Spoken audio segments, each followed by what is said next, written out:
Mbote ya mingi na bandeko na ngai lelo oyo toko lobela makambo oyo esalami na Sud Africa pe toko lobela likambo ya babisi uti Angola ezokende na Kisasa mais toko sanctionner surtout mbala moko te toko kabola yango oyo ezali seulement message nazo pesa na bandeko oyo tu babengi ngai oyo batuni ngai ba opinion na ngai sur makambo ya Sud Afrique na makambo ya babisi oyo ebandi kokenda Kisasa bandeko boyebi mboka tozali ezali mboka mopaya mboka mindele esika liberté ya expression ezali bien que liberté ya expression mais balobi pe na liberté ya expression wana tokende te na makambo oyo tosalaki ekoko benda violence kati na biso c'est là que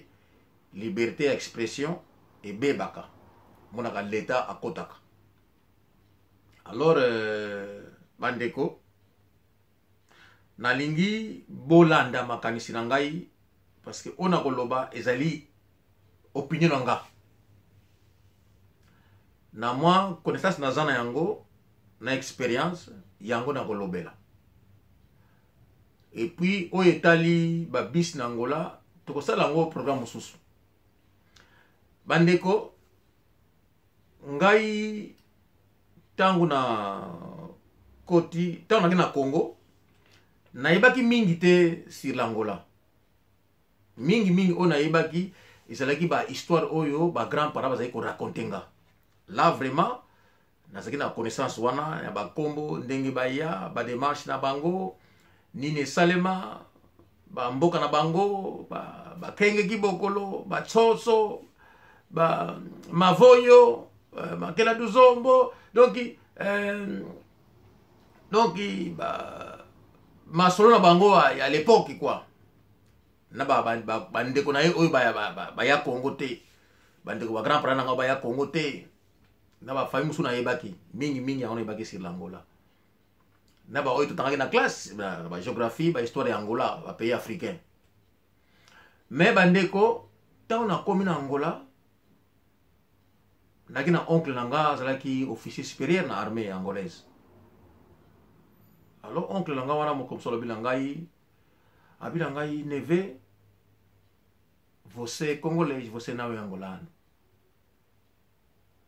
tu tens que virar angolano namona na oncle nango azaki kokanisa malamu te mais mon oncle avait raison amonaki nga naki congolais d'autant nazongi na pays oyo nayebaki te il faut nakoma angolais bandeko nakobina likambo moko lelo peut-être mingi bonéglisaka yango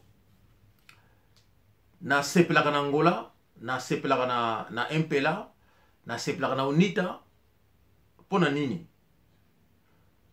parce que batu oyo bauta Congo Brazza bauta Congo Kinshasa bauta Zambie bangolais oyo baki na libanda oyo bazongaki na pays biso na Angola service militaire ezalaki obligatoire okozala mosala boye bapolisi bakuti bakangi bino oke service militaire alors ndeko na mingi oyo bautaki Congo Kinshasa Congo Brazza Zambie oyo bakende service militaire eza na UNITA nakopare mingi sire mpela biso bangi na pouvoir ndeko na nga ba oyo baki na MPLA mingi bakenda Kiba nazo parler na tango na biso mingi bakendaka Kiba service militaire mingi bakendaka Union soviétique à l'époque nazo parler sur Russie nazo parler sur l'Union soviétique à l'époque bato mingi tango bakeba mboka wana bayekolaki ebele ba mususu pe bayekolaki koboma ba mususu bayekolaki espionnage ndeko na ngai ba mususu bayekolaki donc makambo ebele na service militaire alors esalaka nga fier ke bato mingi oyo mangala bakongo ya Angola oyo bakenda Kiba bakenda Union soviétique bato wana lelo tovanda bango nzinga mais kati na bango baza bangolais et puis na esprit wana donc ndenge nazoloba bazo comprendre nini nazoloba mais esprit wana mingi baza na yango te ndeko na ngai mingi nalobaka yango ndeko na ngai tango na destination na munduki na ko beto masasi dans le baron na bomba ya ngote. J'ai toujours dit que ngai naza na connaissance moko oyo ba grand parents nga ba pesanga d'abord l'histoire ya Angola. Donc ça kati nanga atanda mo bimate. Donc nga na ken Angola o na moni e kota na mutu nanga. E sala nga oyo nga nazali ke na sololaka na sekaka.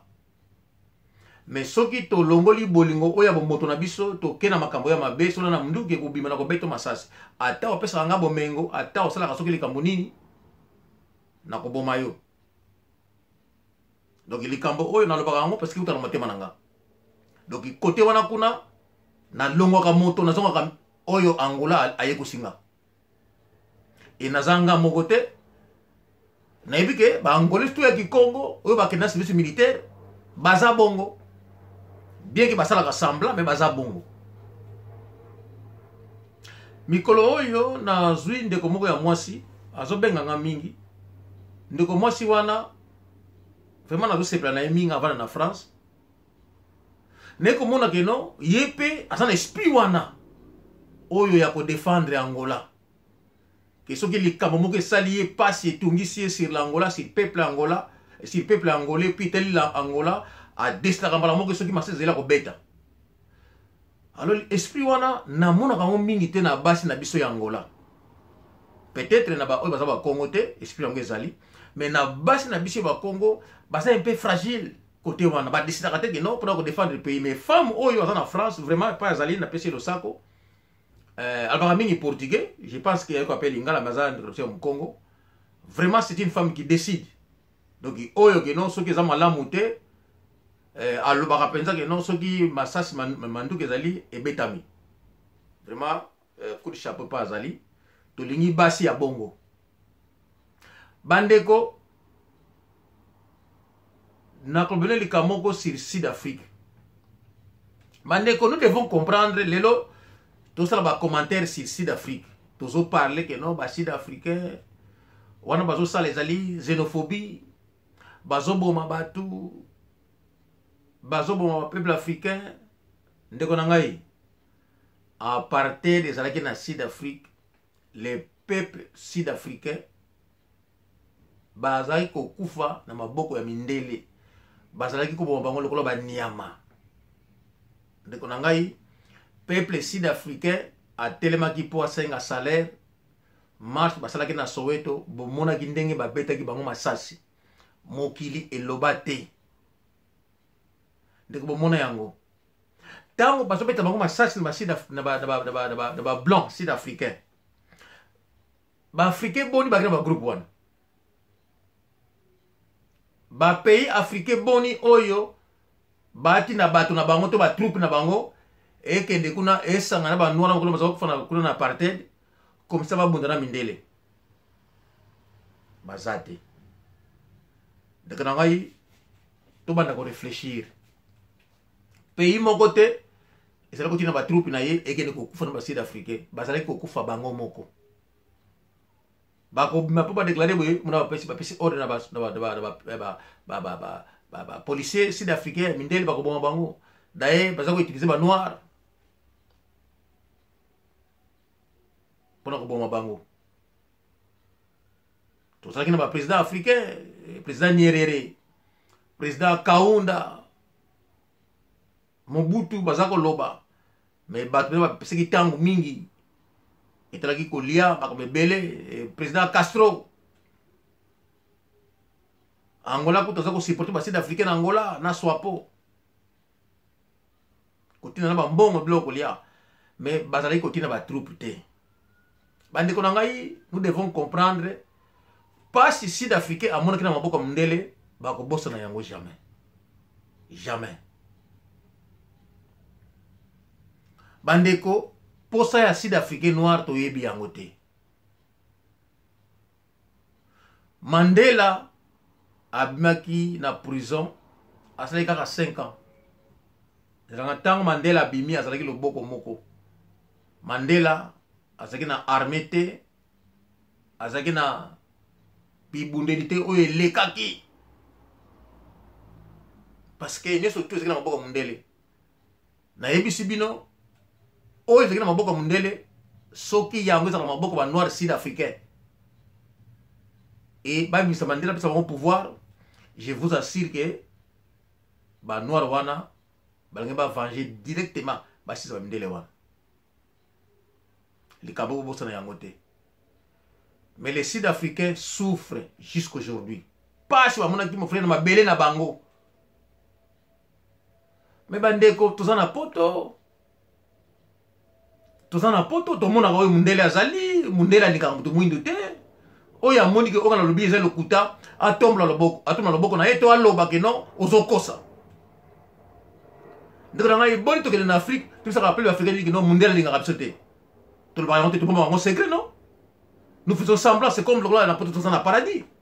Mais Mundela n'a pas sauté, ici nous souffrons. Ndekonangai Sud-Africain, on est ma belé na bango. Ndekonangai ma belé na yo, soko bundeli yango te, soko protéger yango te, mutoko protéger yango azalité. Sud-Africain, ba moni ma be oyo, ba paya bazali ko yana yango. Oyo basala na Sud-Afrique. Yango ezoko pesa bango kanda. Ndeko botika ba explication ya bozoba. Botika ba défense moko inutile. Soki bino bozala mbongo bolingo investir. Mais ndeko na ngai donc mbongo na bino bolingi te développer. Mais so bozala mbongo na bo investir mbongo na bino. Bo vendre mbongo na bino. Pourquoi faut que na mboka mpaya mboka ya mutu mosusu okomi kuna olingi ba loi oya bango te olingi ba loi oya bino soki mutu mboka wana tomboki obigo te bango basali basaba xénophobe mais non, les Sud-Africains ne sont pas fous. Ba paya o bazokota kuna bazali na mabe oyo bazali kosala oyo ezali or coutume na bango tradition na bango façon de vivre na bango. Yango wana bomoni bango bakomi ko tomboka. Na kopesa bino exemple typique, pasteur oyo azalaki kolambisa bato na Sud-Afrique. Soki pasteur wana babomi mwasi na ye na bana na ye, abandi kolambisa bango. Je vous assure, Sud-Africain akozana posa ya pasteur abongo aza na Sud-Afrique. Soki bayoki no pasteur soko bomi mwasi na bana ye alambisaka bango et bazosonga en vie. Mais Sud-Africain on a pesé à pasteur abongo na mboka na parce que ba obana kokufa bakeleka pa na ye yeso alambisa bango. Donc mutu ya bonga ça ko contribuer na mboka bakozana besoin na ye. Je pense que exemple na pesi bino donc contribuer nga te. Mais ndeko na ngai soki tozera malfaisance na mboka ya batu mususu.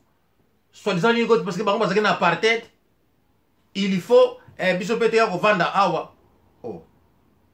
Siko pesa biso tina oyo tikeli mboka na yo okoki kovanda kuna. Okozanga explication moko correcte ko pesa biso. Parce que moto na mboka na ye, il faut vanda na mboka na ye. À moins que circonstance moko ezala valable pour eko vanda na mboka wana. Na Sud-Afrique, be ko les akone belé. Bazo na Sud-Afrique.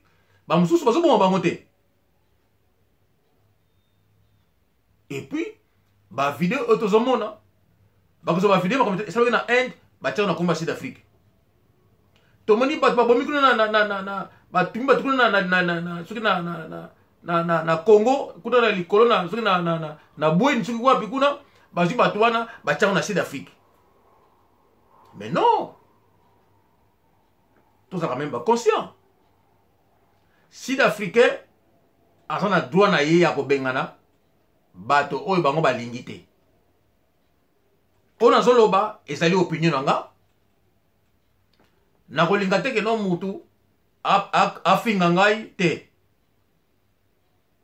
Ndeko na ngai ba pays mingi africain bazo sepela te na bekolo msusu na mboka na bango. Tout un exemple Angola.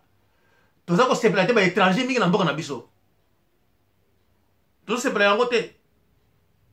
Et les Cambo oyo Sud-Africain asali a pesi biso leçon ngai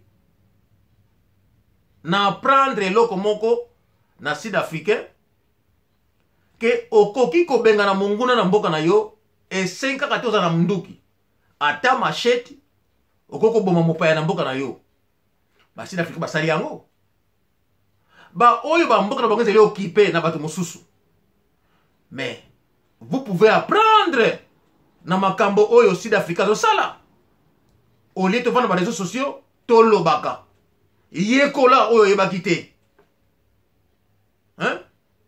Sud africain bato oyo bakoti kuna baza kokipe kuna sud africain a utilisé ba machete a utilisé ba moyen mosusu po bato wana abenga na bango e bato yango baza kokima parce que balingi basala na contrôle ya mboka na bango moto oyo akoya basala na contrôle ya moto na tawa kotaki bapese mikano bayebaki moto na ayosala nini comme ça basala na contrôle ya moto wana yango bango balingi ezali droit na bango ba accepter bino comme ba accepter bino te. Donc moi je pense que oyo sud-africain asali asala na cause na connaissance de cause basala na droit parce que ezali mboka na bango bako dima o balingi bako refuser o bango balingi o balingi te ba refuser yo. Donc nako appuyer te que oh non parce que bazo silika ils ne sont pas fous ceux qui basiliki makambo ezali kaka un jour bakoloba que non to silika ki parce que pour makambo boye yango ezali biso pasi comme bangolais pe baza ko silika na ba étranger ba koti na mboka na bango donc biso bangolais to yekoli oyo sud africain asali donc biso pe un jour to ko mananzela na machete et puis na ngola ba arme to tizana mituku na biso to ko benga na ba oyo bazali ko befle biso mboka ba oyo pe monike mboka na bango ba okipe yango ba yekola oyo sud africain asali à travers machete oko kanga soda moko okataki ye ozwi arme na ye bo garder yango bo katini bali misatu bo ba arme na bango bo komi na arme e ko permettre bino bo benga na monguna na mboka na bino oyo bazali bapaya bo monike bapaya wana basa desordre na mboka na bino ba nazo parler ba mboka eza occupé ata obotamaki na ye soki ekolo na bango ba envahir mboka na bino bo kata bango biso na Angola to moni lokola na Angola ba Rwanda ba kota na Angola to moni ba ekolo mususu bazo kota na Angola mais kala ti ba komona biso to kotelema ya si la fiko za la moke bokomona yango bandeko boyekola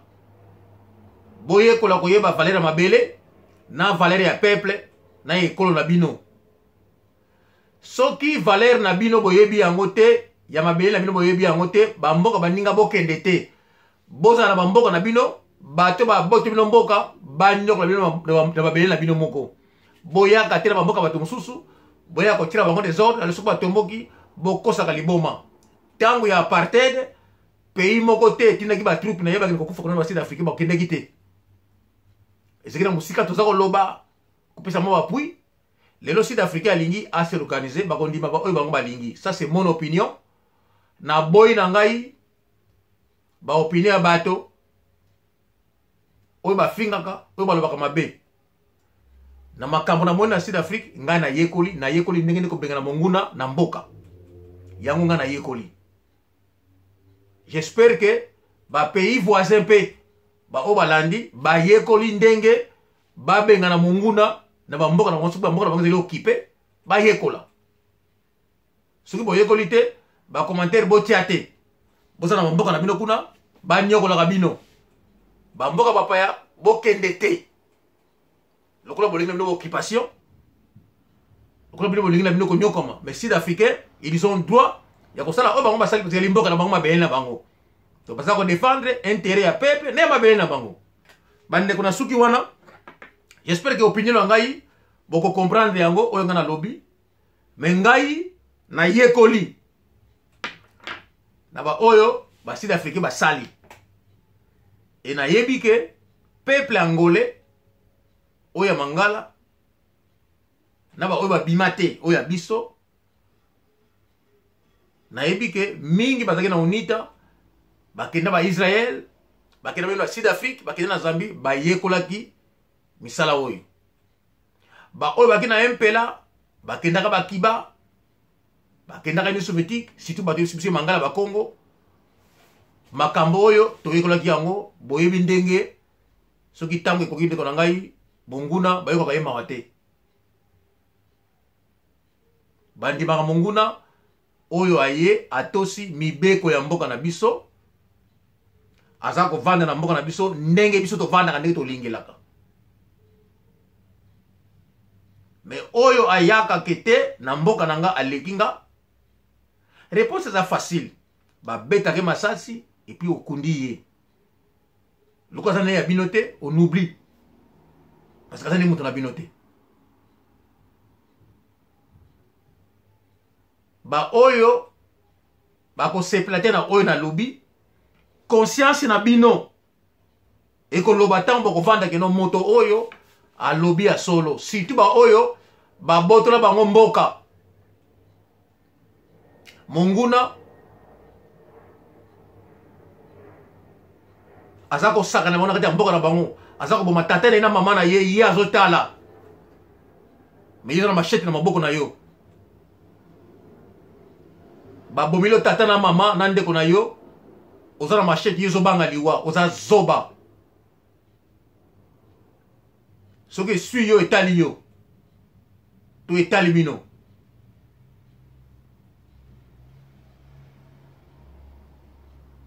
soki oza na machete mpe ezali arme boyela biso bakelele te basud africain wana mboka na bango Angola mpe mboka na biso donc chaque bato baza na mboka na bango Rwanda mpe aza na mboka na ye Burundi mpe aza na mboka na ye Rwanda akondima jamais to Uganda ekolo moko boye ekeni na mboka na bango babotra bango mboka bako menacer bango bakoboma bango bakoboma mapaya wana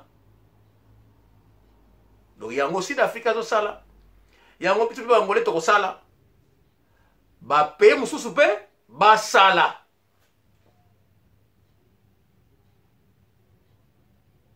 soki na likambo ya Sud Afrique boyekoli te ndenge ya kolokola Monguna na mboka na bino esi kozali bazoba donc bakomante na biso botia te oza na matoi ayoki ngai oza na bongo ya kocomprendre comprendre que non Sud Africain apesi biso leçon comment se défendre soki bato wana na mboka na bino bolingi bango te surtout babomi tata na yo na mama na yo bakati leki na yo mopende alo yo oza na machete oza kobanga liwa me babomi tata na mama na misu na yo parce que bozali ekolo ya bazoba bandeko na suki wana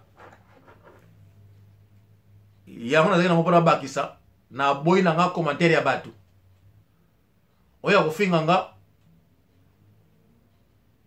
atiaka elongi wana korepondre ye nakofinga kaka ndenge bino bofingaka na suki wana mbote ya mingi na bato oyo baza na bongo bacomprendre message na nga totika kokondane Sud Africain ezali mboka na bango mabele na bango pasi na bango mneki na mboka mundele ndeko na nga bakobosa na yango te toyebi te nini bazobongisa po basala mundele awa apesaka biso chance te akopesa biso yango jamais bongo ya biso ya Afrique mundele azwa bandeko ba français Sarkozy atomboli avion ekei na Côte d'Ivoire ebomi eke na Libye ebomi bazongi na bango mais na ba pays francophone ba français bazotambola bazolia bazomela c'est parce que les francophones les colonies francophones vous êtes des imbéciles ezalaki tango bino botelema bolia bango mobimba nakati bamboka na bino bolongo bomona les 14 pays francophones wana na CFA elingi esila les blancs aiment tuer mais n'aiment pas mourir Vous devez comprendre ça. Balinga kaba boma, balinga kokufa te. Kokufa isala kabango pasi. Je parle aux francophones, les pays francophones, des colonies françaises. Sarkozy a yeko kanga Gbagbo na Côte d'Ivoire. Abomi Kadhafi. Bino bo télémité. Bolia bango bamboko na bino. Mais c'était là chez vous, les Français se promenaient. C'était une façon de... Vous n'avez pas fait. Ce qui bossa la Rayango, France est fait koufa. Parce qu'elle allait comprendre que la mort n'est pas faite pour nous, les Noirs, mais pour nous tous, êtres humains. Nasuki wana. Bye bye. À la prochaine.